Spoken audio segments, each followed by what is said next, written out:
अब आगे की बात करते हैं। तो अगर हम कायदे से देखें, अगर आप कायदे से देखो तो हार्ट से यहां अपन ने ले लिया लंग, यहां पे ले लिया अपन ने ऑर्गन, ठीक है। तो देखो ऑर्गन से कुछ ऐसे आएगा, फिर ये नीचे जाएगा, फिर ये जाएगा लंग्स के पास, फिर ये जाएगा यहां, फिर यहां, और यहां से यहां। अब ध्यान से सुनना, आपको मैंने कंसेप्ट बताया है। कंसेप्ट क्या है कि अगर हार्ट से बाहर जा रहा है तो क्या होगा, ये देखो हार्ट से बाहर जा रहा है ना, तो ये क्या होगा, आर्टरी। ये देखो ये भी हार्ट से बाहर जा रहा है, तो ये क्या है, आर्टरी। ये देखो ये हार्ट के पास आ रहा है, तो ये है वेन। ये भी हार्ट के पास आ रहा है, देखो ये भी क्या है, वेन। आर्टरी में हमेशा कौन सा ब्लड होगा, ऑक्सीजनेटेड। वेन में हमेशा कौन सा ब्लड होगा, डीऑक्सीजनेटेड। बट एक एक्सेप्शन है, ये वाला। ये देखो ये वाला आर्टरी है बट इसमें कैसा ब्लड है, कार्बन। ये वाला वेन है बट इसमें कैसा ब्लड है, ऑक्सीजन। इन दोनों का नाम क्या है, पल्मोनरी आर्टरी और पल्मोनरी वेन। वो एक्सेप्शंस होते हैं, मैं बात आपको पहले भी बता चुका हूं। अब स्टार्ट करते हैं हमारा मेन टॉपिक, आर्टरी। आ जाओ।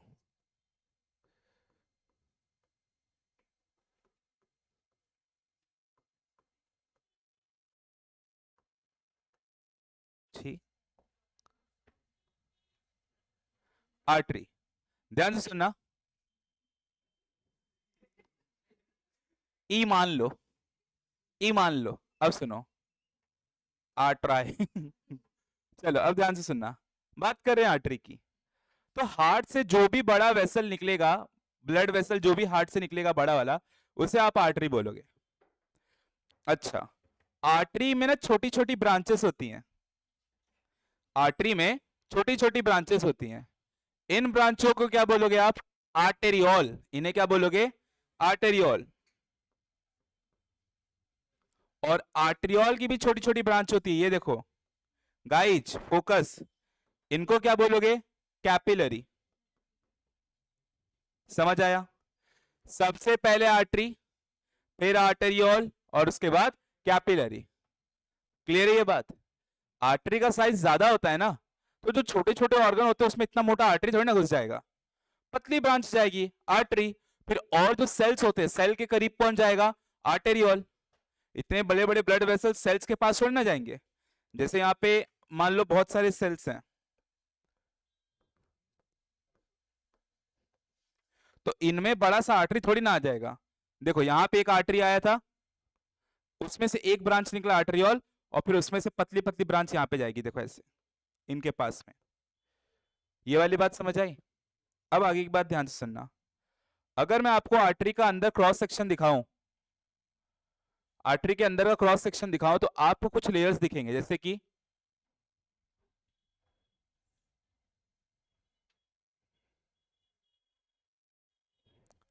आपको 3 लेयर देखने मिलेगा।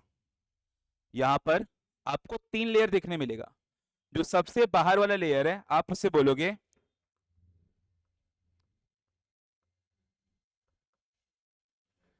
Tunica externa. जो बीच वाला लेयर है उसे बोलोगे ट्यूनिका मीडिया। और जो सबसे अंदर वाला लेयर है उसे क्या बोलोगे, ट्यूनिका इंटरना। क्या ये वाली बात समझ आई। सबसे बाहर वाले को बोलोगे ट्यूनिका एक्सटर्ना, बीच वाले को बोलोगे ट्यूनिका मीडिया, और अंदर वाले को बोलोगे ट्यूनिका इंटरना। अच्छा, ट्यूनिका एक्सटर्ना का एक और नाम होगा, ट्यूनिका एक्सटर्ना को आप बोलेगा ट्यूनिका एक्सटर्ना और एडवेंशिया, और ट्यूनिका इंटरना का दूसरा नाम होगा इंटीमा। वापस सुनो, हमारे पास आर्टरी के अंदर टोटल 3 लेयर होंगी। बाहर वाली का नाम है ट्यूनिका एक्सटर्ना, बीच वाले का ट्यूनिका मीडिया, और अंदर वाले का ट्यूनिका इंटरना। ओके, आपका जो ट्यूनिका एक्सटर्ना होगा ये कोलाजन फाइबर से बनेगा, जो कि एक मजबूत फाइबर होता है, स्ट्रेंथ प्रोवाइड करता है। तो ये बनेगा कोलाजन फाइबर से। आपका जो ट्यूनिका मीडिया ये बनेगा स्मूथ मसल से, स्मूथ मसल। अच्छा, स्मूथ मसल की एक खासियत होती है, स्मूथ मसल की ये खासियत होगी कि ना वो कॉन्ट्रैक्शन करता है, कॉन्ट्रैक्शन रिलैक्सेशन, कॉन्ट्रैक्शन रिलैक्सेशन। इसी वजह से आपको अपने ब्लड वेसल में पल्स फील होता है। अगर आप यहां पर दो उंगली इस थंब के अलाइन में प्लेस करो, ये थंब के रास्ते में यहां पर आके यहां पे दो उंगली ऐसा प्लेस करो, तो you can feel your pulse. आपको यहाँ पे ऐसा पल्स फील होगा, आराम से रखोगे तो फील होगा। हुआ? पैर सीधे कि उल्टे? देखो जिंदा है कि नहीं वो। अगर आप यहाँ पर दो उंगली रखोगे या थंब रखो तो आपको फील होगा। ये वाली बात समझ, यहाँ पे गले पे भी होता है, तो यहीं से चेक करते हैं जिंदा है कि मर गया। आई बात समझ में? नहीं, गलत काम नहीं करना है। तो ये है आपका ट्यूनिका मीडिया। ट्यूनिका मीडिया में क्या प्रेजेंट है? Smooth muscle. क्या नहीं मिल रहा है? ये कलाई दिख रही है, यहां पे ऐसे रखे। अबे रखेगी, आराम से, ऐसे दबाना नहीं, आराम से। मिला? चलो। अब अब सुनो, तो ट्यूनिका मीडिया में कौन सा मसल है? Smooth muscle. और स्मूथ मसल की वजह से आपको क्या फील हो रहा है? पल्स। और लास्ट में सबसे अंदर कौन है आपका? Tunica interna. ये वाली बात समझ आई? ट्यूनिका इंटरना सबसे इंटरनल लेयर है, और अंदर के साइड ये जो आपको जगह दिख रही है, ये जगह, इस जगह को क्या बोलोगे? ल्यूमेन। इस जगह को क्या बोलोगे? ल्यूमेन। क्या इतनी बात क्लियर है सभी को? अंदर जो खाली स्पेस है जहां से खून बह रहा है, उस खून बहने वाली जगह को आप बोलोगे ल्यूमेन। क्लियर है सभी को? पहुंच गए यहां तक? अब अगली बात सुनो, ये जो आपका आर्टरी होता है ना, ये डीप होता है। डीप मतलब ऊपर ऊपर से नहीं दिखेगा आपको, अंदर होता है। कुछ कुछ आर्टरी होती है जो ऊपर दिखता है, बाकी ये जो आपको दिख रहा है, ये सब जो आपको दिख रहा है, ये वेन है, ये आर्टरी नहीं है। ये वेन है, वेन आपको ऊपर ऊपर दिख जाएगा। ये जो ऊपर आपको यहाँ पे हाथ पैर में दिखता है, ये सब वेन होते हैं। आर्टरी अंदर होती है। हाँ, बट कुछ कुछ आर्टरी ऊपर ऊपर से आपको दिख जाती है। कौन सी आर्टरी है वो? तो सिंपली याद रखो trick,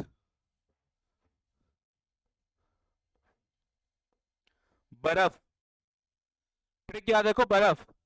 B for brachial artery. Brachial artery क्या होगा? यहां पर होता है brachial artery, brachial artery. Okay. उसके बाद रेडियल आर्टरी। रेडियल आर्टरी कहां होगा? ये आपके बाइसेप पे देखो एक आर्टरी दिखती है, जो एकदम गरीब लोग होते हैं, पतले, जिनको खाना वाना नहीं मिलता है, एस्थेटिक के नाम पे जो घूमते हैं कि वो एस्थेटिक है ये, उनके अंदर मिल जाएगी। और फेमर आर्टरी, फेमोरल। फेमोरल कहां मिलेगा? फेमर बोन के पास। क्या ये वाली बात समझ आई? तो ऐसे ट्रिक याद रखो, ब्रेकियल, रेडियल और फेमोरल, बर्फ। ये कुछ आर्टरी है जो ऊपर ऊपर से आपको दिख जाती है, मतलब सुपरफिशियल है। बाकी सब मेनली क्या है? डीप है। ये वाली बात समझ आई? ये वाली बात समझ आई? अब अगली बात सुनो।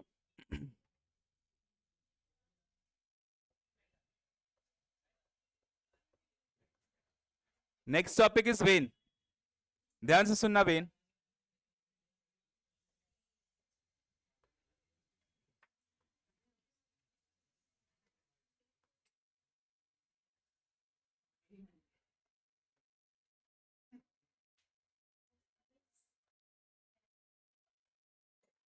ये देखो वेन है, ये वेन में भी तीनों लेयर होगा, tunica externa, tunica media, tunica interna, ये तीनों लेयर होगा वेन में भी। बट एक हल्का सा डिफरेंस होता है कि ये जो वेन में जो लेयर्स होते हैं ना, ट्यूनिका एक्सटर्ना, मीडिया, इंटरना, इसमें हम बात करें ट्यूनिका मीडिया की। ट्यूनिका मीडिया आर्टरी में बहुत ज्यादा मोटा होता है, पर ट्यूनिका मीडिया वेन में पतला होता है। ये वाली बात समझ आई? जैसे ये देखो, ये मैंने आर्टरी वेन बनाया है, और यहाँ पे एक आर्टरी बनाता हूँ।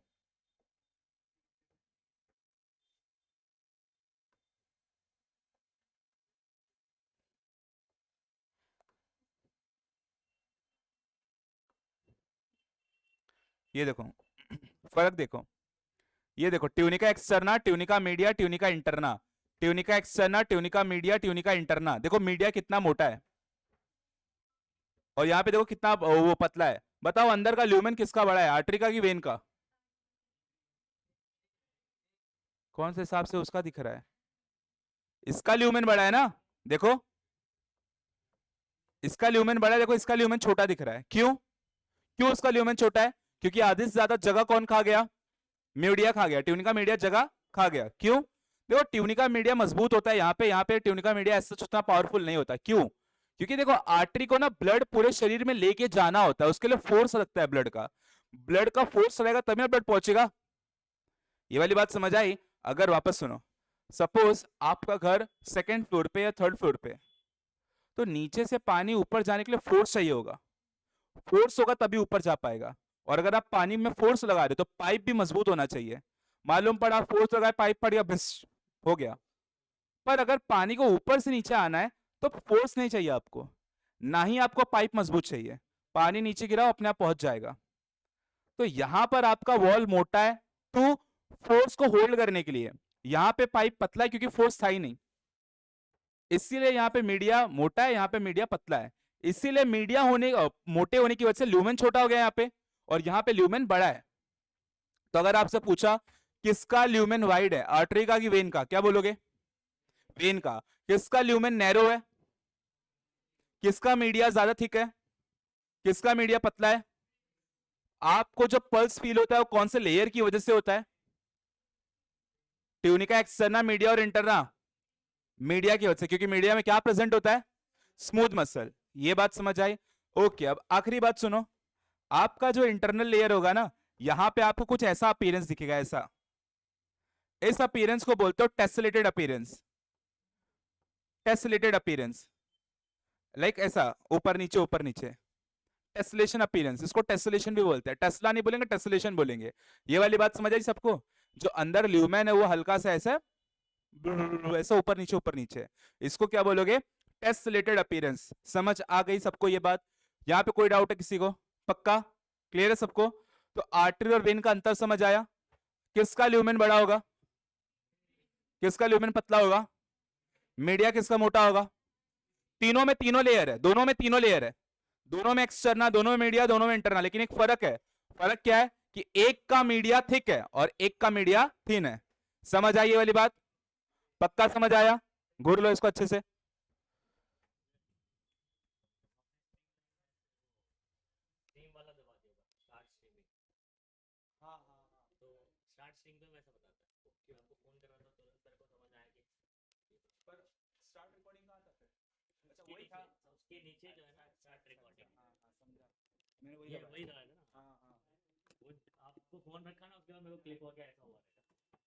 जल्दी पढ़ो जल्दी पढ़ो। तो नेक्स्ट टॉपिक है हमारे पास पोर्टल वेन।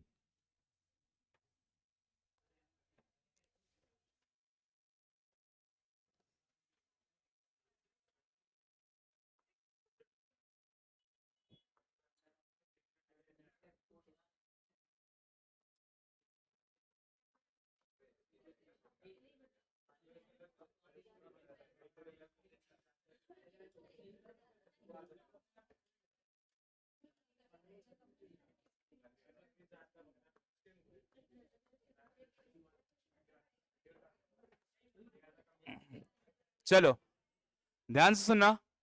सो अगला टॉपिक है हमारे पास पोर्टल वेन। देखो पोर्टल वेन क्या होगा, शांत हो जा, बहुत मारूंगा अभी। मैं खाली बोलता हूँ, मारता भी नहीं हूं, कितना बुरा हूं मैं।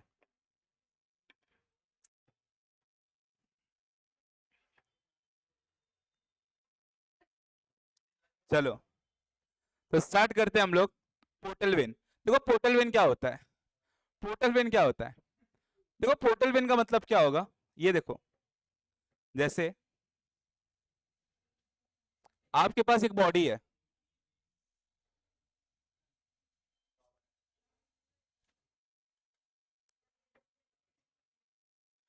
आ, नहीं ज्यादा बड़ी हो गई।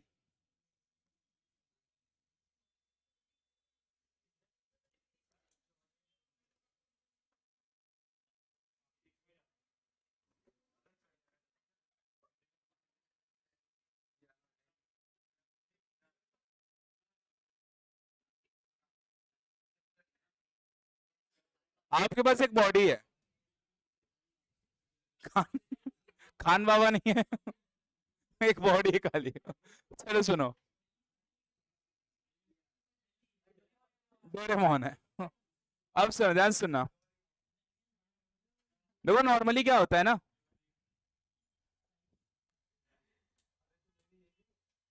ये जो आपका हार्ट होता है, सुनो सुनो, श्श।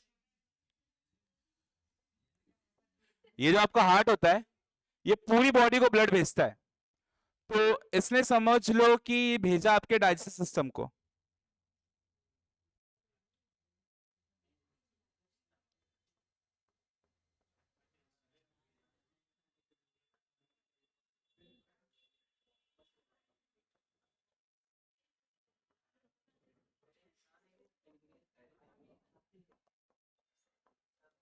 लेट्स सपोज ये आपका डाइजेस्टिव सिस्टम है, ओके। तो हाँ हाँ, तो ये ब्लड वेसल इसको भेजा। अब ऑर्गन के पास ब्लड वेसल गया, आर्टरी, उसको ऑक्सीजन दिया। अब वहां से क्या निकलेगा? वेन। यहां से अब निकलेगा वेन। तो ये वेन कायदे से किसके पास वापस जाना चाहिए? लंग्स के पास, सॉरी हार्ट के पास वापस जाना चाहिए ना। नॉर्मली यही होता है कि अगर ऑर्गन के पास आया तो ऑर्गन से वापस कहां जाएगा? हार्ट के पास। लेकिन एक हल्का सा ट्विस्ट है। देखो ट्विस्ट क्या है, वो डायरेक्टली वहां पे ना जाकर किसके पास गया?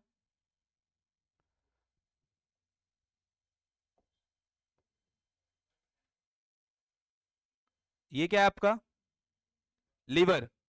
तो आपका जो वेन है ना, वो पहले चला गया आपके लीवर के पास, और फिर लीवर के पास से कहां गया? हार्ट के पास। तो देखो, अगर आप घर से क्लास आ रहे हो, तो क्लास से कहां जाना चाहिए? सीधा घर। सीधा घर नहीं गए, पहले बीच में कहीं और पहुंचे, फिर गए घर। डायरेक्टली घर पे जाना चाहिए था ना। तो अगर आप बीच में कहीं और गए फिर गए घर, ऐसे टाइप ऑफ सर्कुलेशन को बोलोगे पोर्टल सर्कुलेशन। क्या होगा पोर्टल सर्कुलेशन? हार्ट के पास से ऑर्गन के पास ब्लड आया, अब ऑर्गन से कहां पे जाना चाहिए वापस? हार्ट के पास। हाँ, हार्ट के पास। बट वो डायरेक्टली हार्ट के पास ना जाके पहले कहीं और गया और फिर गया हार्ट के पास, ऐसे सर्कुलेशन को क्या बोलोगे? Portal circulation. क्या पोर्टल सर्कुलेशन का मतलब समझ आया? इस वाले सर्कुलेशन को, इस वाले पोर्टल सर्कुलेशन को आप बोलोगे हेपेटिक पोर्टल सर्कुलेशन। ये एक एग्जांपल है, हेपेटिक पोर्टल सर्कुलेशन। क्लियर हो गया? पोर्टल सर्कुलेशन क्या होगा, एक बार वापस सुनो। नॉर्मल केस में क्या होगा? हार्ट से ऑर्गन के पास ब्लड आएगा, ऑर्गन के पास से वापस जाएगा हार्ट के पास। बट अगर ऑर्गन से हार्ट के पास डायरेक्टली ना जाके पहले कहीं और गया, कहीं पर भी गया और फिर गया हार्ट के पास, तो ऐसे सर्कुलेशन को क्या बोलोगे? Portal circulation. क्लियर हो गया? पोर्टल सर्कुलेशन क्या होगा? यहां पे मैंने एक एग्जांपल दिया आपको, पढ़ लो उसको, पोर्टल सर्कुलेशन। और ऐसे वेन को आप पोर्टल वेन बोलोगे।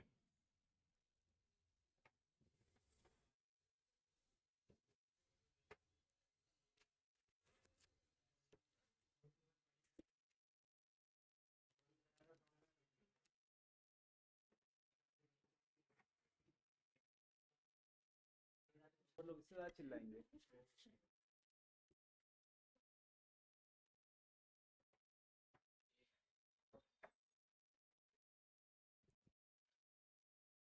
तुम लोग भर दो आज जब वो पूरा वॉशरूम भर दो आज। चलो, तो ये समझ आया? पोर्टल वेन क्या होगा? ऐसा वेन जो डायरेक्टली हार्ट के पास नहीं गया ऑर्गन से, पहले कहीं और गया, पता नहीं क्यों गया, फिर गया हार्ट के पास। ऐसे वेन को क्या बोलोगे? Portal vein. समझ आया? ओके, नेक्स्ट टॉपिक क्या है? Capillary. Okay, next topic is capillary.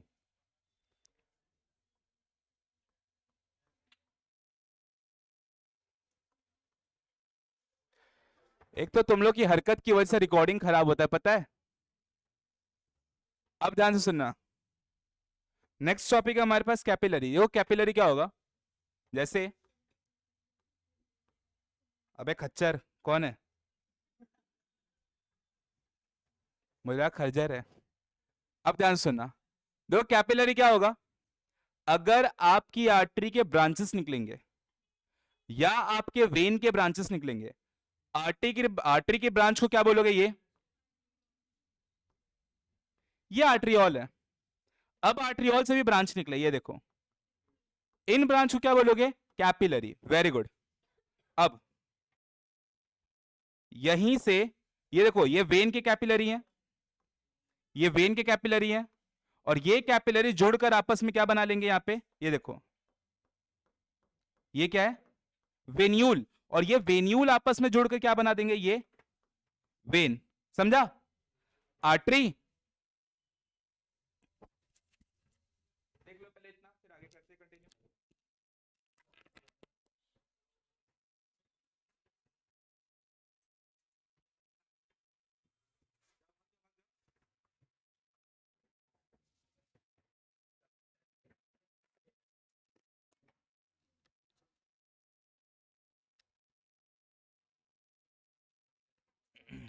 चलो कंटिन्यू कर रहे हैं आगे।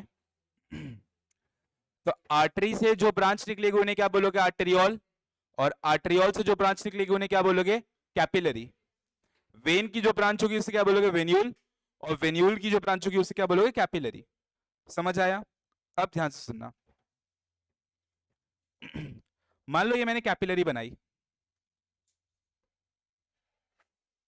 कैपिलरी सबसे पहली बात बहुत ही बारीक होती है, बहुत पतली होती है।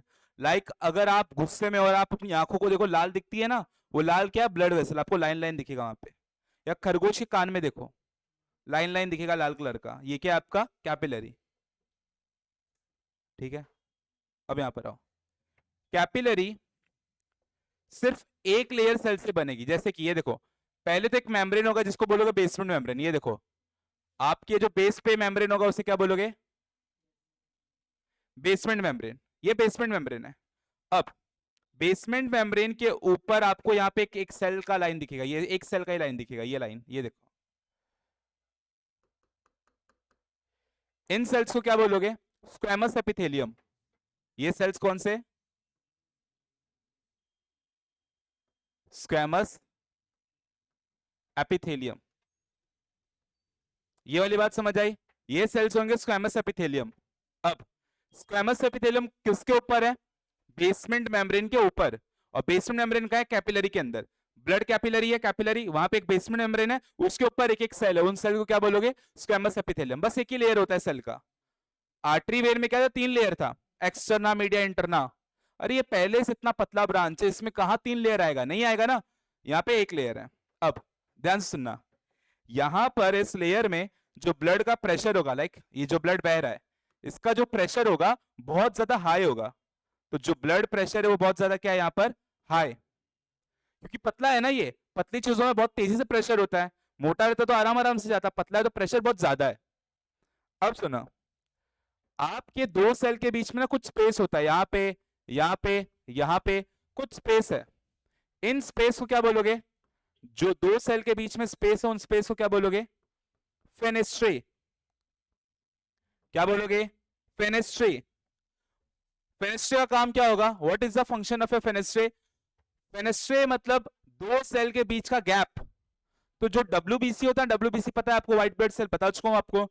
जो डब्ल्यूबीसी होता है ना, इन गैप में से अपने आप को एकदम मोड़ मरोड़ के स्क्वीज करके बाहर निकाल लेता है। आपका डब्ल्यूबीसी यहां से बाहर आ जाएगा। क्योंकि आपका जो डब्ल्यूबीसी होता है कौन से शेप का होता है? एमोबॉइड, अमीबा शेप का होता है। तो यहां से ऐसे कुछ तो भी करके वो बाहर आ जाएगा। इस बाहर आने के प्रोसेस को क्या बोलोगे? डायपेडेसिस। समझ आया? डायपेडेसिस क्या होगा? तो ये था आपका कैपिलरी, हो गया खत्म, कैपिलरी खत्म। एक बार वापस ध्यान से सुनना,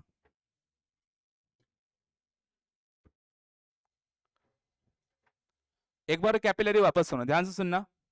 हम क्या बात कर रहे हैं? हमारी जो कैपिलरी होती है वो सबसे बारीक, सबसे महीन ब्लड वेसल होती है। Artery, arteriole, capillary, when, venule, capillary. तो डिवाइड होते होते जो एकदम पतली ब्रांच आती है उसको क्या बोलोगे? कैपिलरी। कैपिलरी में 3 लेयर नहीं होते, कैपिलरी में सिर्फ एक लेयर होगा। और वो लेयर एक सेल का लेयर होगा, और सेल कौन से लेयर पे होगा? Basement membrane. और सेल का नाम क्या होगा? Squamous epithelium. अच्छा, सेल्स के बीच में हल्का हल्का गैप होगा, उन गैप को क्या बोलोगे? फेनेस्ट्रे। उन गैप को क्या बोलोगे? फेनेस्ट्रे। और इस फेनेस्ट्रे से कौन बाहर आने की ताकत रखता है अपने आप को मोड़ मरोड़ के? डब्ल्यूबीसी। डब्ल्यूबीसी की इस बाहर आने के प्रोसेस को क्या बोलोगे? डायपेडेसिस। अच्छा, डब्ल्यूबीसी क्यों बाहर आ पा रहा है? क्योंकि उसका शेप क्या होता है? एमोबॉइड, मतलब अमीबा की तरह, जो कि स्क्वीज हो जाएगा। क्लियर हुआ? और लास्ट बात, कैपिलरी में ब्लड का प्रेशर कैसा होता है? कम कि ज्यादा? क्लियर हुई ये बात? पढ़ लो उसमें से।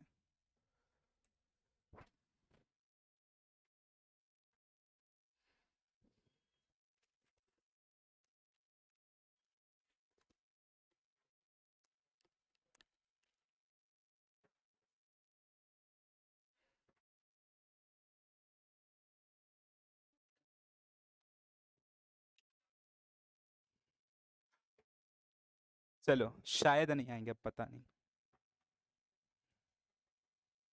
क्यों, चाहिए क्या? नहीं बोल दो आ जाएंगे, बोल दूंगा तो। अब ध्यान से सुनना। तो नेक्स्ट टॉपिक क्या है?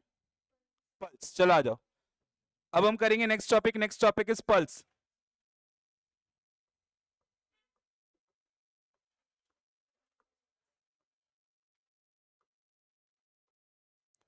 पल्स। तुम लोग के लेक्चर के लिए मुझे भाग भाग के घर पे जाना पड़ता है और आधा घंटा सोना पड़ता है पहले, कि तुम लोग का लेक्चर ले पाऊं। स्लीप शेड्यूल की लग गई है ना। रात को 2-2:30 बजे सो, फिर सुबह 5 बजे उठ के जाओ लेक्चर लेने, आते आते घर पे 4-4:30 बजेगा, फिर आके आधा घंटा सो, फिर तुम लोग का लेक्चर लो। चलो स्टार्ट करते हैं। तो नेक्स्ट टॉपिक है हमारे पास पल्स। देखो पल्स क्या होगा। तो देखो हम सबके पास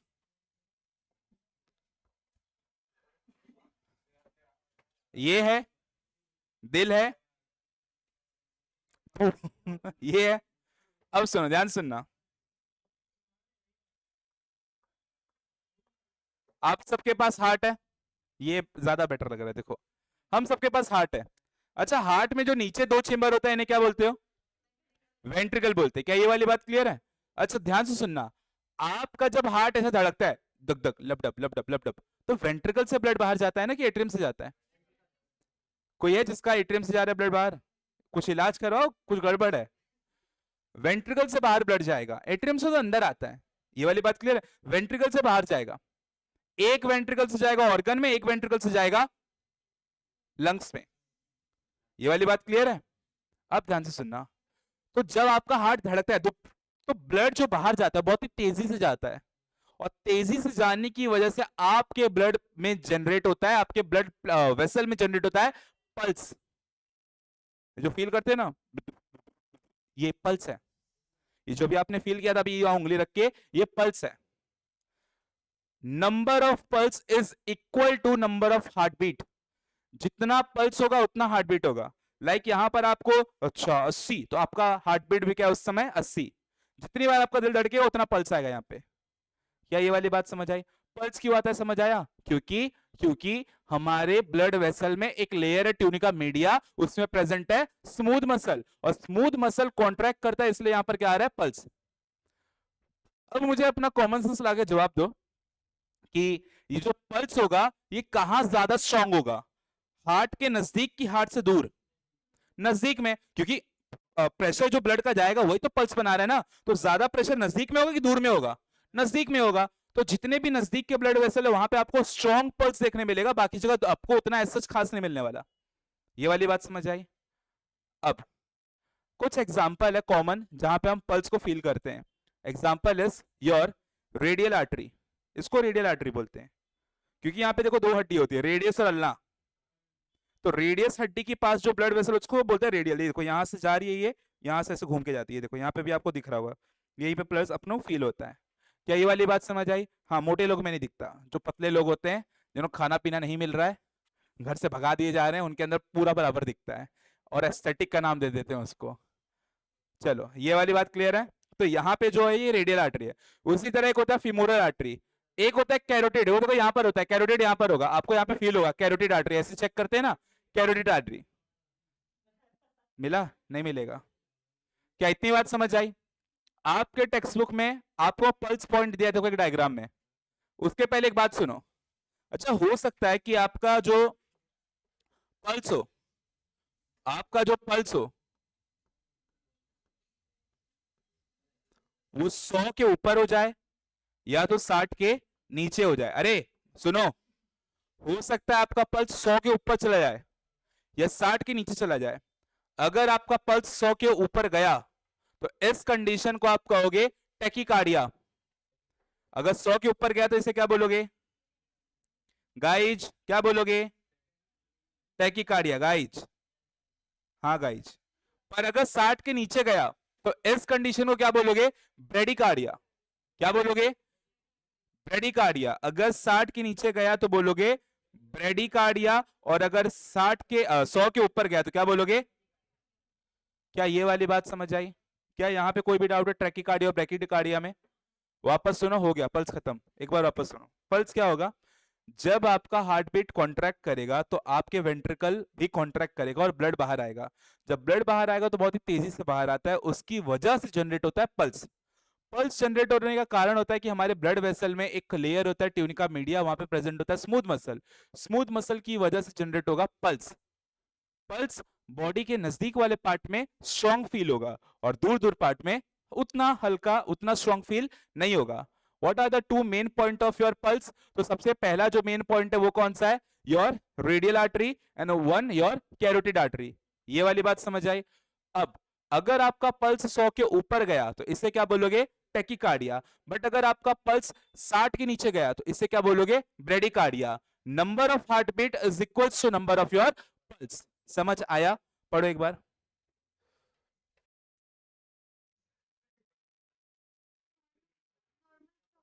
क्या नॉर्मल हार्ट रेट कितना होता है? नॉर्मल होगा वो भी। Heart rate is equal to pulse ना, तो नॉर्मल हुआ ना। चलो अब आगे चल रहे हैं, ध्यान से सुनना। नेक्स्ट टॉपिक है हमारे पास ब्लड प्रेशर। अच्छा पल्स समझ आया ना सबको? कैपिलरी क्लियर है सबको? अब स्टार्ट करेंगे next topic, that is your blood pressure. अच्छा ब्लड प्रेशर का हम लोग एक्सपेरिमेंट भी करेंगे क्लास में, लेकिन आपके यूनिट टेस्ट के बाद, क्योंकि सर ने बोला यूनिट टेस्ट तक थोड़ा सा पोर्शन फटाफट करना है जिससे आपका यूनिट टेस्ट ले पाए। तो एक बार थोड़ा सिलेबस हो जाए यूनिट टेस्ट लायक, उसके बाद जब टेस्ट हो जाएगा उसके बाद मैं यहाँ पे पूरा 1-2 घंटा आपको वही करवाऊंगा, सब लोग अपना अपना कर लेना। स्टार्ट करते हैं।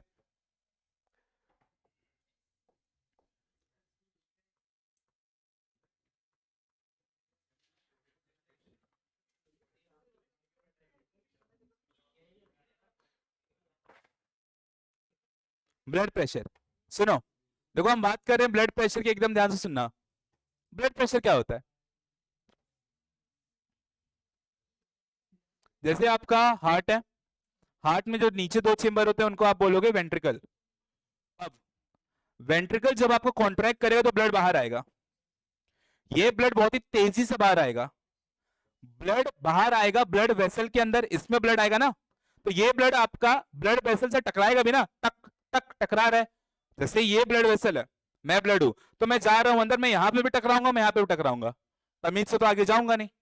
तो मैं टकराने पे ये जो अपनी दीवार पे प्रेशर लगाया, ब्लड वेसल की दीवार पे जो प्रेशर लगाया, इस प्रेशर को क्या बोलोगे? Blood pressure. वो प्रेशर जो ब्लड अपनी ही दीवार पे लगाए उस प्रेशर को बोलोगे blood pressure. Pressure exerted by the blood on its wall. क्या ये वाली बात समझे? ब्लड प्रेशर क्या होगा? Pressure exerted by blood on its wall. समझ आई बात? एग्जाम्पल, आप सपोज पानी का एक पाइप है, जब उसमें पानी बह रहा है खाली आप उस पाइप को टच करो आपको वाइब्रेशन फील होगा। पानी जब नहीं बह रहा है तो उसको टच करोगे कोई वाइब्रेशन फील नहीं होगा, मतलब वाइब्रेशन फील हो रहा है मतलब क्या है? प्रेशर उस पर लग रहा है। ये वाली बात समझ आई? अब ब्लड प्रेशर 2 टाइप का होगा, एक होगा सिस्टोलिक, एक होगा डायस्टोलिक। इसका मतलब समझो, ब्लड प्रेशर 2 टाइप का होता है, एक होता है सिस्टोलिक और एक होगा diastolic. Now what is systolic pressure and what is diastolic pressure? Pressure systolic pressure क्या होगा, डायस्टोलिक प्रेशर क्या होगा? जब आपका हार्ट कॉन्ट्रैक्ट किया, मतलब जब वेंट्रिकल कॉन्ट्रैक्ट किया तो ब्लड तेजी से बाहर आया। ब्लड जब तेजी से बाहर आ रहा है तो उस समय जो ये प्रेशर लगा रहा है उस प्रेशर को क्या बोलोगे? सिस्टोलिक। और जब आपका हार्ट रिलैक्स है ये, उस समय जो आपके ब्लड वेसल पे प्रेशर लगेगा वो कौन सा प्रेशर है? Diastolic pressure. सिस्टोलिक डायस्टोलिक का मतलब समझ आया? वापस सुनो, देखो मैंने क्या बोला आपको, क्या खत उत लिख रहा है? कैसे इतना अकेले बैठते हो? सब ठीक है ना? गई तो जाने दो उसको, और आ जाएगी। नहीं चाहिए कुछ और क्या?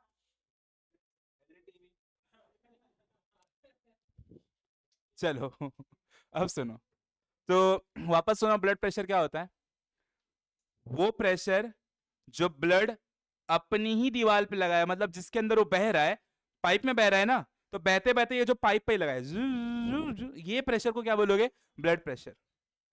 ब्लड प्रेशर 2 टाइप का होगा, सिस्टोलिक, डायस्टोलिक।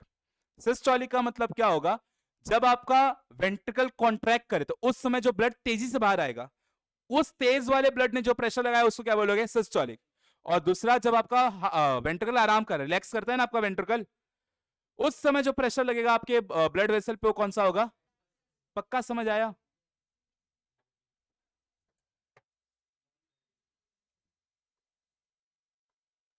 जी,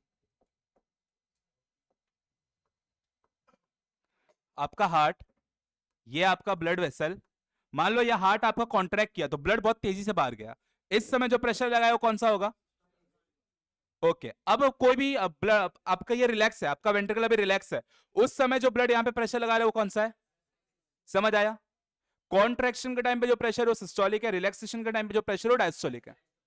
अच्छा, सिस्टोलिक और डायस्टोलिक कितना कितना होगा, तो देखो सिस्टोलिक प्रेशर होता है हमारा एक नॉर्मल ह्यूमन में 120 mmHg, मिलीमीटर ऑफ मर्क्यूरी, ये इसका यूनिट है, प्रेशर को मापने का यूनिट है यहाँ पे। जैसे फिजिक्स में अलग अलग यूनिट होता है, न्यूटन, डाइन, ये सब होता है ना, तो यहाँ पर क्या है mmHg। मर्क्यूरी में हम देखो तो आला होता है वो, मर्क्यूरी ऊपर नीचे होती है, आपने वो देखा है कभी पंप यहाँ पे पट्टा लगा करते हैं, मर्क्यूरी ऊपर नीचे होता है, दिखाऊंगा मैं आपको, प्रीवियस बैच को दिखाया था यहाँ पे नीट वाले को। अब यहाँ पे वापस आओ, डायस्टोलिक क्या होगा, डायस्टोलिक कितना होगा 80, सिस्टोलिक होता है 120 और डायस्टोलिक कितना होगा 80। क्या इतनी बात समझ आई।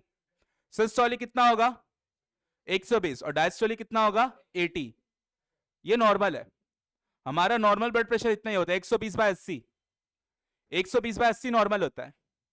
बट लेट्स सपोज आपने कुत्ते को दौड़ा लिया, तो उस कुत्ते का हार्ट बीट बढ़ जाएगा, अरे ये कौन, तो मुझे दौड़ा लिया, ये तो आउट ऑफ सिलेबस आ गया, नॉर्मली मैं दौड़ाता हूं, ये कौन है जो मुझे दौड़ा लिया।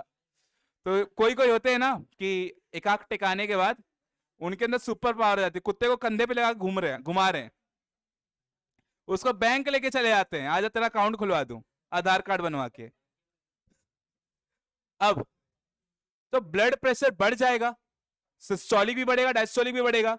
तो अगर आपका ब्लड प्रेशर 140/110 हो जाए इतना, तो इसको क्या बोलोगे, हाइपरटेंशन। ये हाइपरटेंशन है, ब्लड प्रेशर बढ़ गया है। बट मान लो ये कम हो जाए, लाइक 90/60 हो जाए, ज्यादा वाला सिस्टोलिक 90 हो गया, डायस्टोलिक 90 से, अच्छा 120 वाला 90 हो गया और 90 वाला 60 हो गया, बराबर है। तो इस कंडीशन को क्या बोलोगे, हाइपोटेंशन। हाइपरटेंशन मतलब जब आपका ब्लड प्रेशर बहुत ज्यादा बढ़ जाए, हाइपोटेंशन मतलब जब आपका ब्लड प्रेशर कम हो जाए, दोनों ही प्रॉब्लम है, नॉर्मल होना चाहिए। समझ आया।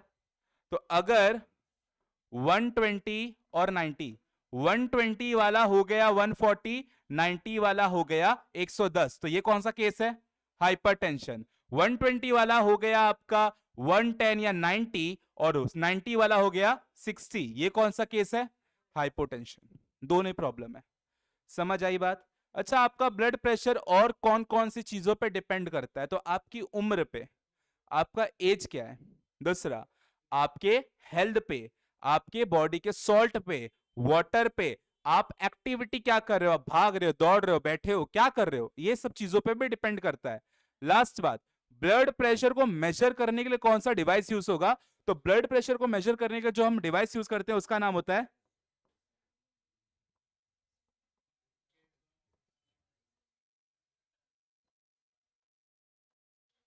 ऐसे पढ़ो, स्विग मोमैनोमीटर, स्विग मोमैनोमीटर। क्या ये वाली बात समझ आई, स्विग मोमैनोमीटर, आराम से कुछ दूसरा निकल जाएगा, स्विग मोमैनोमीटर। क्लियर हुई ये बात। तो ये था आपका पूरा ब्लड प्रेशर। चलो खत्म हो गया, एक बार वापस सुनो गाइस, रिकॉल करते हैं, सुनो। What is blood pressure, blood pressure का मतलब होगा the pressure exerted by blood on its wall, wall जिसमें बह रहा है उस पे। Blood pressure is measured by sphygmomanometer. Blood pressure is of two type, systolic, diastolic. Systolic pressure का मतलब होगा वो प्रेशर जो ब्लड लगाएगा कॉन्ट्रैक्शन के टाइम पे। डायस्टोलिक का मतलब होगा वो प्रेशर जब ब्लड लगाएगा जब वेंट्रिकल रिलैक्स कर रहा है तब। सिस्टोलिक प्रेशर होगा 120, डायस्टोलिक प्रेशर होगा 90 mmHg। 120 का 140, 90 का 110, ये कंडीशन हो गया तो क्या बोलोगे, हाइपरटेंशन। 120 का 90 और 90 का हो गया 60, इस कंडीशन में क्या बोलोगे? हाइपोटेंशन। इतनी बात समझ आई? ब्लड प्रेशर को मेजर किससे करोगे? आर्टरी से कि वेन से? आर्टरी में से मेजर करोगे कि वेन में से मेजर करोगे? आर्टरी में से। यहां पे लगाते हैं, देखो यहां पे एक आर्टरी होती है, मैंने बोला था ना, रेडियल आर्टरी, बराबर है? तो यहां से हम मेजर करते हैं, पढ़ लो एक बार। क्या हो गया? रेडियल यहां पे होता है ये।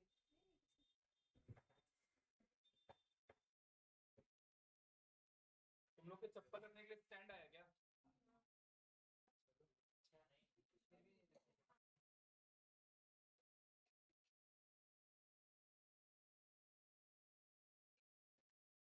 ओके, अब ध्यान से सुनना। तो अब हम बात करेंगे कि हमारे हार्ट के फंक्शंस और किस किस चीज पे डिपेंड करते हैं। हमारा ब्लड प्रेशर और किस किस चीज पे डिपेंड करता है? Blood pressure. Okay, let's start. तो सुनो, देखो normal cardiac output is 5 litre, ये हम पढ़ चुके हैं कि हमारा हार्ट 1 मिनट में कितना ब्लड निकालता है, उसको कार्डियक आउटपुट बोलते हैं। कितना निकालता है? 5 लीटर। मल्टीप्लाई किधर? 70 into 72। Okay, now increase in the cardiac output increase the systolic pressure. सही बात है, अगर ब्लड और ज्यादा इंक्रीज होगा तक तक तक तो आपका सिस्टोलिक प्रेशर भी इंक्रीज होगा। ये वाली बात समझ आई? Next, peripheral resistance depend upon the diameter of the blood vessel. Peripheral resistance मतलब क्या होता है? पेरिफेरल मतलब दूर। दूर।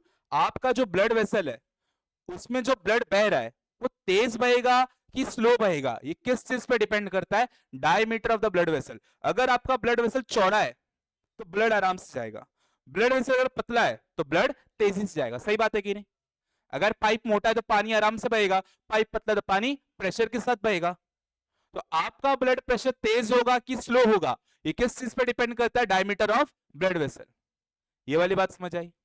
ये पक्का ये समझ आया ना कि ब्लड वेसल में जो ब्लड बह रहा है वो तेजी से बहेगा कि धीरे धीरे बहेगा, ये किस चीज पे डिपेंड करता है? ब्लड वेसल के डायमीटर पे। डायमीटर अगर ज्यादा है तो स्लो, लेस ब्लड प्रेशर, और डायमीटर कम है तो high blood pressure. Okay, now decrease in the diameter of the arteriole and the capillary under the effect of vasoconstrictor. देखो इसका मतलब क्या है? देखो इसका मतलब क्या है पहले। जैसे आपका जैसे आपका ये ब्लड वेसल है, जैसे आपका ब्लड वेसल है, आपके ब्लड वेसल पे एक हार्मोन आके काम करेगा, उस हार्मोन का नाम होगा एडीएच, या तो इसी का दूसरा नाम क्या होगा? वेसोप्रेसिन। इसका नाम होगा एडीएच या तो वेसोप्रेसिन। एडीएच आएगा यहां पे और इस ब्लड वेसल को दबा देगा, कंस्ट्रिक्ट कर देगा। देखो ऐसे, इसको ऐसा कंस्ट्रिक्ट कर देगा। तो देखो अब इतनी जगह बची ना जाने की, तो ब्लड प्रेशर बढ़ जाएगा कम हो जाएगा? ये वाली बात समझ आई? तो क्या किया इसने? क्या किया इसने? वेसोप्रेसिन ने क्या किया? एडीएच ने क्या किया? वेसो कंस्ट्रिक्शन, मतलब ब्लड वेसल के डायमीटर को कम कर दिया। समझ आया? सेरोटोनिन याद करो, वो भी यही काम करता है, वेसो कंस्ट्रिक्शन। प्लेटलेट निकाला, डब्ल्यूबीसी ने निकाला था, याद आया? वापस सुनो, हो गया, इतना ही था। हमारे बॉडी में एक हार्मोन रिलीज होता है जिसका नाम होता है एडीएच, एंटी डायूरेटिक हार्मोन, और वेसोप्रेसिन। ये हार्मोन का काम क्या होगा? ब्लड वेसल को कंस्ट्रिक्ट करना, मतलब पतला कर देना। अगर ब्लड वेसल पतला हो गया तो अंदर जो बह रहा है ब्लड, उसका प्रेशर बढ़ेगा ही कम हो जाएगा? बढ़ जाएगा। तो वेसो कंस्ट्रिक्शन में ब्लड प्रेशर इंक्रीज हो जाएगा। समझ आया? नेक्स्ट अब सुनो। सपोज 5-6 लोग पीछे से बोले कि sir may I go to drink toilet, English नहीं बोल पाए तो गलती हो गई, तो अब ये बाहर जा रहे हैं, और फिर कुछ तो बात हुई, बहस हो गई, बोले कि चलो मारा मारी करते हैं, और एक दूसरे का सर फोड़ दिए। अगर सर फोड़ोगे किसी का तो ब्लड बाहर आएगा, मतलब बॉडी में ब्लड क्या हो जाएगा? कम। अच्छा, ब्लड अगर कम हो गया तो प्रेशर कम होगा कि ज्यादा होगा? सुनो, अगर आपके टाकी में पानी कम है तो पानी का प्रेशर तेज आएगा कि कम आएगा? और टाकी में पानी ज्यादा है तो ज्यादा आएगा। तो उसी तरह जब हमारे बॉडी में ब्लड ज्यादा होगा तो ब्लड का प्रेशर तेज होगा, और ब्लड कम होगा तो ब्लड का प्रेशर कम होगा। ये वाली बात समझ आई? पक्का ये बात समझ आई? तो ये वाला पॉइंट भी क्लियर हुआ सबको? ओके,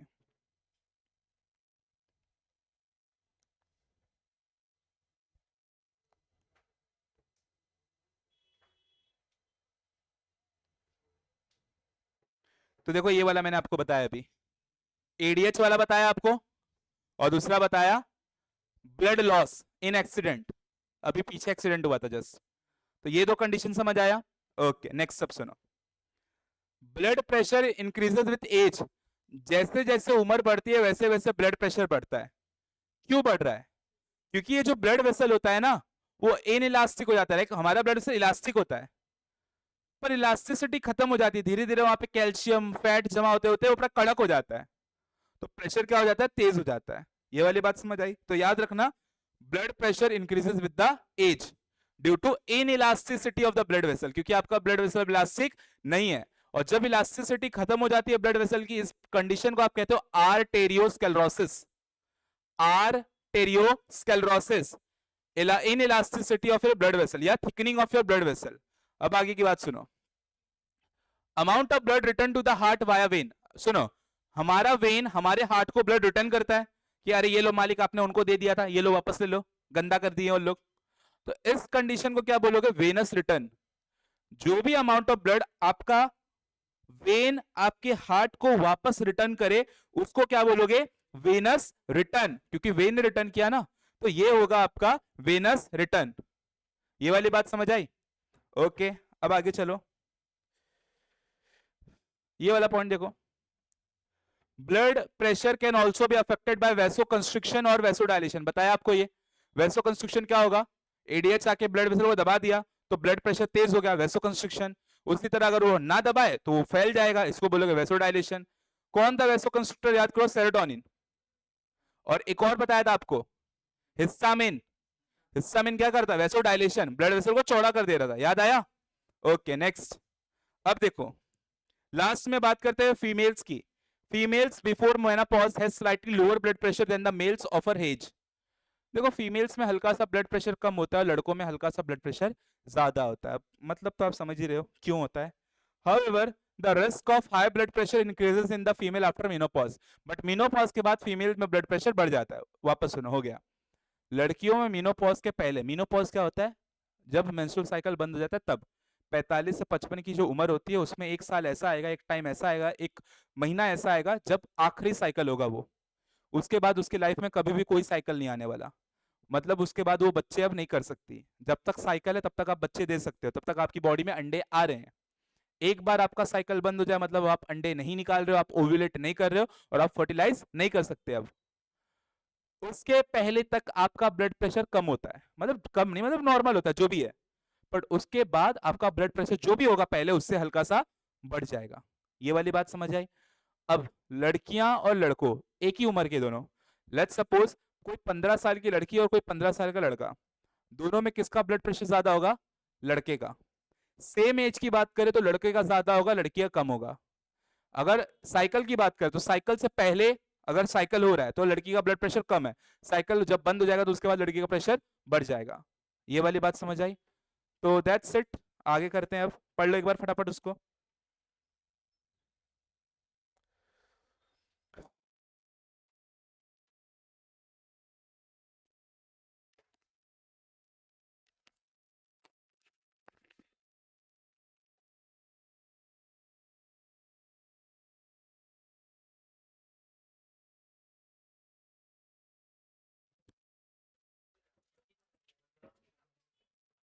अबे 30-35 ब्रांच उसका दिखा नहीं आज तक तुम लोगों को? बस बस पे ऐड नहीं दिखता उसका?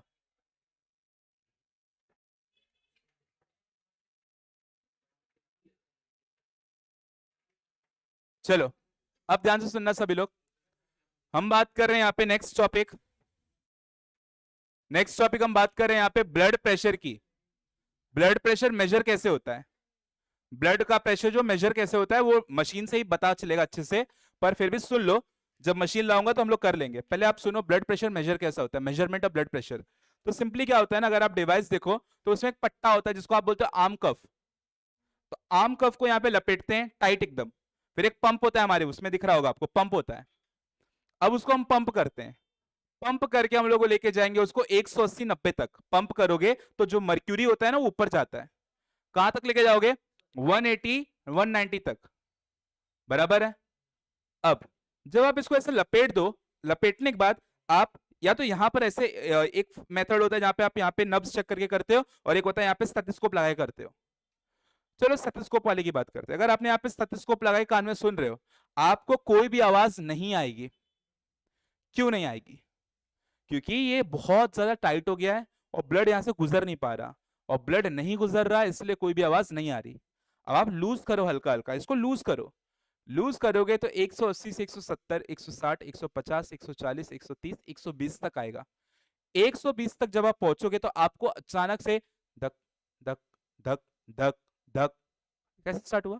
धक धक धक धक, आवाज बढ़ रही है। देखो जैसे तो लूज करोगे आवाज बढ़ेगी। ये आवाज जो सबसे पहली बार, जो सबसे पहला साउंड आया, उस पहले साउंड पे मेजर करो वैल्यू कितना है। वो होगा 120, 120 के आसपास होगा, या जो भी होगा, जो भी होगा। नॉर्मल 120 होता है, जो भी होगा 130 भी हो सकता है, 120 भी हो सकता है, 110 भी हो सकता है, तो अलग अलग लोग में अलग अलग होगा ना। इस प्रेशर को क्या बोलोगे? सिस्टोलिक। ये सिस्टोलिक था। नॉर्मली कितना होता है ये? 120।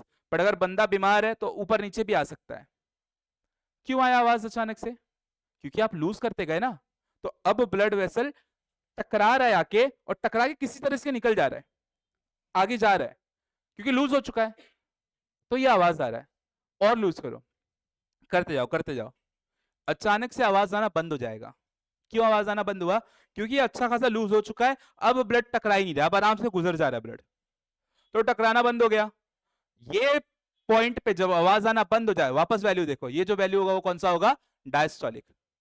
तो सिस्टोलिक और डायस्टोलिक कैसे निकालना है, समझ आया? जब आवाज सबसे पहली बार आए तो ये कौन सा पॉइंट है? सिस्टोलिक।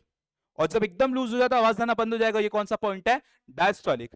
ये जो आपको स्टेथोस्कोप में आवाज आ रहा है धक धक का, इस साउंड को क्या बोलोगे? कॉर्टोकॉफ साउंड। आपको ब्लड प्रेशर मेजर करने पे ये जो आवाज आ रही है धक धक, इस साउंड को क्या बोलोगे? कॉर्टोकॉफ साउंड। कॉर्टोकॉफ साउंड समझ आया सबको? कॉर्टोकॉफ साउंड क्या होगा? क्लियर है सभी को ये वाला कॉर्टोकॉफ साउंड? ओके। नाउ आपका सिस्टोलिक प्रेशर होता है 120, डायस्टोलिक प्रेशर होता है 80।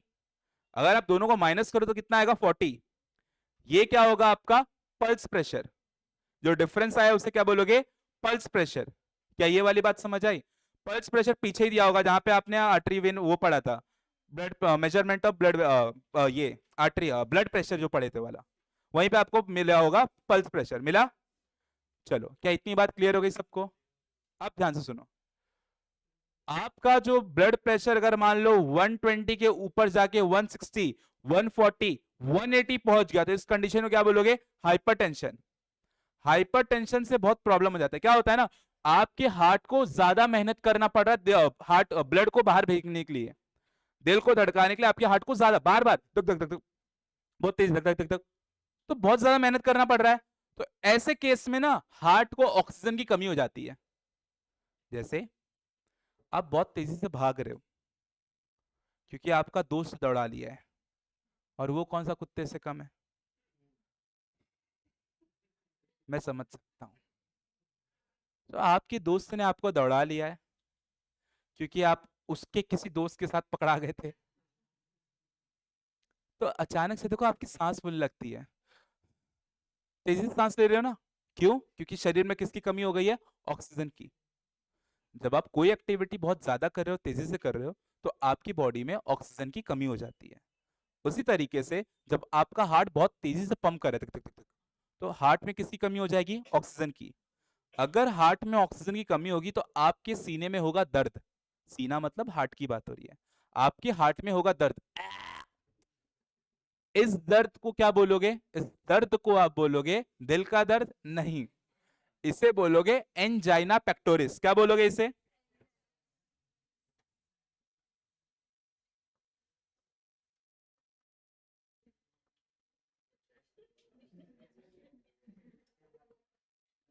Angina pectoris. क्या सभी को एंजाइना पेक्टोरिस का मतलब समझ आया? वापस सुनो। जब आपका ब्लड प्रेशर जरूरत से ज्यादा हो, 120 ना हो कि 140, 50, 60, जो भी हो, जो भी हो, अरे नहीं है वहां पे कुछ। हाँ, ये जो देख रहे हो, बूसेप। अब सुनो, 9 महीना। अब सुनो, अरे हाँ भाई, पापा हूं मैं इसका। अब ध्यान से सुनना, अगर आपका ब्लड प्रेशर बहुत ज्यादा है तो मतलब आपके हार्ट को एक्स्ट्रा मेहनत करे दिल को धड़काने के लिए, धक धक धक धक धक, तो वहां पर किसकी डेफिशिएंसी हो गई? ऑक्सीजन की। और जब आपके हार्ट को ऑक्सीजन नहीं मिलेगा तो हार्ट में क्या होगा? पेन। और उस पेन को क्या बोलोगे? Angina pectoris. चेस्ट पेन को बोलते हैं एंजाइना पेक्टोरिस। एंजाइना पेक्टोरिस एक मार्क्स के लिए आता है, define angina pectoris, chest pain. Simple शब्द में कहूं तो क्या होगा? Chest pain due to decrease in oxygen. और ऑक्सीजन क्यों डिक्रीज हुआ उसका मैंने रीजन आपको बता दिया, क्योंकि ब्लड प्रेशर ज्यादा है तो आपका हार्ट बहुत तेजी से धड़क रहा है। क्या ये वाली बात समझ आई? पक्का? अब आगे की बात सुनो। तो इससे क्या हो जाएगा? दर्द ही तो हो रहा है, ठीक हो जाएगा? अरे नहीं ठीक होगा, रुको। अगर आपके चेस्ट में पेन हो रहा है, आपके लेफ्ट साइड में पेन हो रहा है, लेफ्ट साइड होता है ना हार्ट, तो इधर पेन होगा, पूरा ये पकड़ लेगा, ये साइड ये पूरा पकड़ लेता है, बराबर है? तो समझ जाना डॉक्टर को दिखाने का टाइम आ गया। इसको कभी भी इग्नोर मत करना। अगर घर पे किसी को, स्पेशली पापा को बहुत ज्यादा ये होता है, हल्के में मत लेने देना कि अरे नहीं बेटा ठीक हो जाएगा, कुछ नहीं ठीक होगा, निकल जाएंगे, निकल गए हमारे वाले ऐसे ही। अब ध्यान से सुनना, तो अगर वहां पर लेफ्ट साइड में पेन हो, चेस्ट पेन, तो सबसे नजदीकी प्रॉब्लम क्या होगा यहां पे? एम आई, मुंबई इंडियंस नहीं, myocardial infarction. What is myocardial infarction? Heart attack. Heart attack का जो दूसरा नाम होता है वो क्या होता है? एम आई, मायोकार्डियल इंफाक्शन, रुक जाना, अटैक, रुक जाना। तो चेस्ट पेन होने के कुछ समय बाद ही क्या हो जाएगा? Myocardial infarction, that is heart attack, और निकल गया। क्या ये वाली बात समझ आई? ये पूरा ऑर्डर समझ आया? क्लियर है? एक बार देख लो फटाफट, फिर उसके बाद चालू करेंगे कैड, कोरोनरी आर्टरी डिजीज। अरे हाँ, उसमें क्या है, हो जाएगा।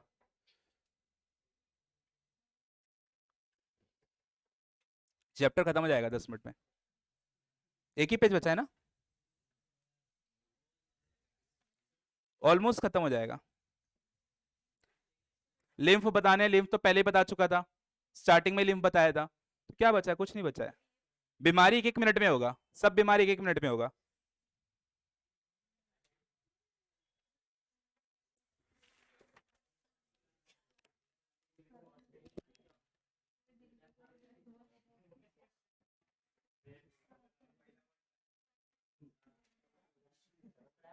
कल मैं आपको क्वेश्चन में भेजूंगा इस चैप्टर का, संडे है कल, कल टाइम है, फ्री है। चलो ध्यान सुनना, next topic is CAD.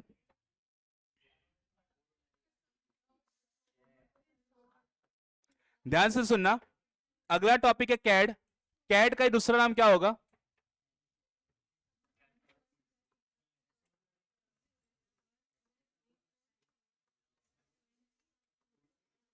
Atherosclerosis. CAD का दूसरा नाम होगा एथेरोस्क्लेरोसिस। अच्छा, एथेरोस्क्लेरोसिस क्या होता है? ध्यान से सुनना, एथेरोस्क्लेरोसिस क्या होता है? ध्यान से सुनना, एथेरोस्क्लेरोसिस का मतलब होगा आपके ब्लड वेसल में, क्या बेटा मुक्का खाना है क्या?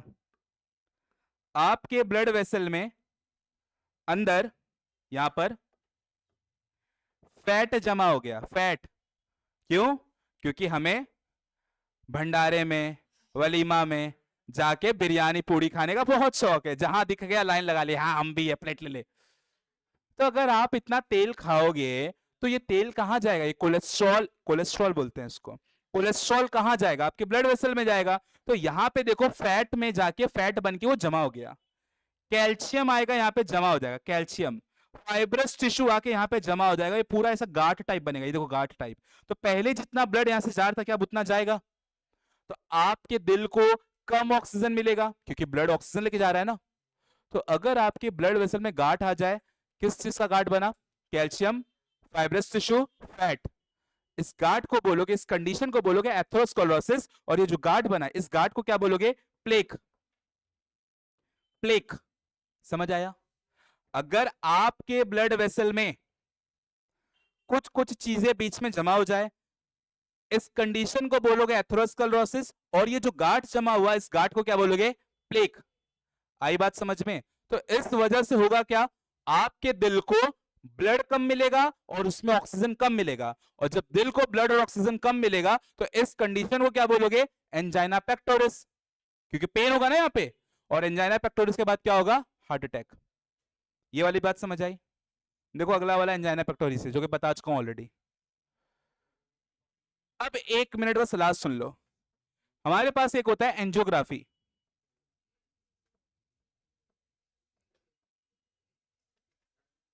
Last topic angiography. देखो एंजियोग्राफी क्या होता है, जैसे अगर आपकी हड्डी में प्रॉब्लम हो आप एक्सरे करवाते हो, अगर आपकी किसी ऑर्गन में प्रॉब्लम है आप सोनोग्राफी करवाते हो। हड्डियों के लिए एक्सरे होता है, हार्ड पार्ट के लिए एक्सरे होता है, और सॉफ्ट पार्ट के लिए सोनोग्राफी होता है, यूएसजी बोलते हैं, अल्ट्रासोनोग्राफी। पर अगर आपके ब्लड वेसल में कहीं जाम है, कहीं पे तेल फंसा है, कोलेस्ट्रॉल, कहीं पे कोई गांठ है, तो इस चीज को कैसे पता लगाएंगे? एंजियोग्राफी से। समझ लो ये ब्लड वेसल का एक्सरे है। ये पूरे शरीर के ब्लड वेसल में कहीं गांठ है, कुछ प्रॉब्लम है, वो दिखाते हैं, कहीं पतला हो गया, कहीं मोटा हो गया, कहीं सूजन आ गया, कहीं खून जम गया है। तो ये सब कहां से पता चलेगा? From angiography. मान लो आपका ब्लड वेसल है, यहाँ पे जाम लग गया है, यहाँ पे पूरा जम गया है, तो अब इसको ठीक कैसे किया जाए? तो इसको ठीक करने के लिए हम लोग यूज करते हैं बाईपास सर्जरी। आपने बाईपास सर्जरी सुना होगा। बाईपास सर्जरी क्या होगा? तो हमारे ही शरीर के किसी पार्ट से ब्लड वेसल थोड़ा सा काटा जाएगा, निकाल लिया जाएगा, और यहां पर इसको जोड़ दिया जाएगा। लाइक थोड़ा सा मैंने यहाँ पे जोड़ दिया, ये लो, और इसको बंद कर दिया। तो अब क्या होगा? ब्लड यहां से ऐसे बह के यहां पे जाएगा। बराबर है? हो गया प्रॉब्लम सॉल्व। जहां जाम था उतने को बंद कर दिया, और दूसरा एक रास्ता दे दिया, वो उस रास्ते से जा रहा है। इसी को बोलोगे बाईपास सर्जरी। बाईपास करवाया, बहुत मुश्किल है, वापस हो जाएगा वो। क्योंकि कैसे साफ करोगे? क्या डाल के साफ करोगे? अब वो वॉशरूम साफ करने वाला थोड़ी ना होता है ये दंग, हाँ हो गया, मजा आ गया। तो बाईपास सर्जरी यहाँ पे यूज करते हैं। ये वाली बात समझ आई? बस भाग जाओ।